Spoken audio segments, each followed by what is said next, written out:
Ni anak perempuan dia ni. Ni anak perempuan dia. Suka ke tak suka mak kahwin? Assalamualaikum.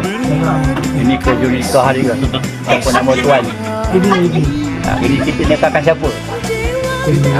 Zahara. Dengan Dengan Baharudin. terima kasih tuan. Sama-sama. Ni rombongan dia sampai. Boleh.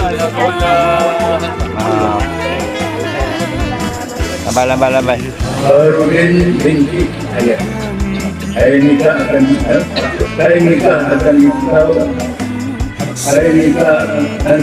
akan nikah dengan adik saya bernama Zahara binti Lamsah. Selamat kahwin tidak terlihat tunai.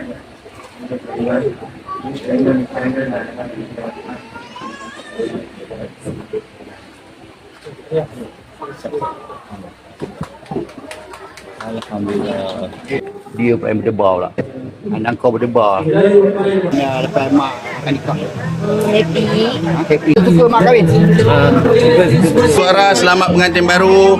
Semoga perkahwinan yang kali ini diberkati oleh Allah dan berkekalan hingga ke akhirnya. Perasaan saya tak tahu nak cakap macam mana. Sedih, penyaga happy, penyaga harap penyaga baiklah.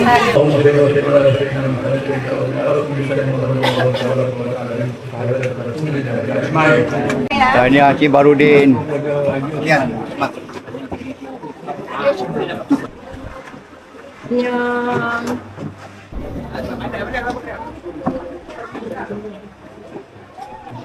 Boleh? Saja je tu lama-lama tau. Tak jumpa kancing dia. Allah Akbar. Itu Sebelah bang. Tidak dijumpa. Hotel cabut balik. Tak apa makin masa. Boleh? Masuk kan? Okey dah. Alhamdulillah. Walaupun lambat. Bagi orang muda tu, orang muda pandai. Begitu. Tengok Abang Fikri ajar. Permintaan DJ satu lagu.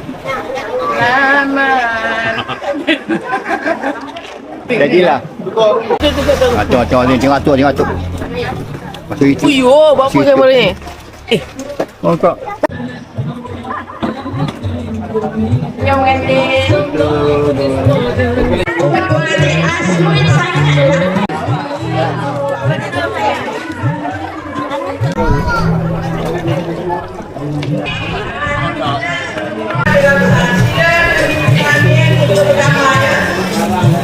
Selamat pengantin baru.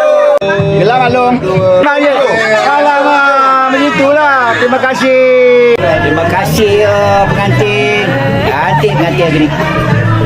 Cepat. Nenek oi. Nenek buat tak nampak dia. Dia pegang tangan nenek. Saya pun nak bergambar kat nenek. Mana nenek dia? Tak layan dia. Saya nenek. Mana nenek? Lama sikit. Ikan baik duri bermadu kasih asmara hati dewata hati kau sambut janda sayangku bahagia Lama-lama. Hari ni.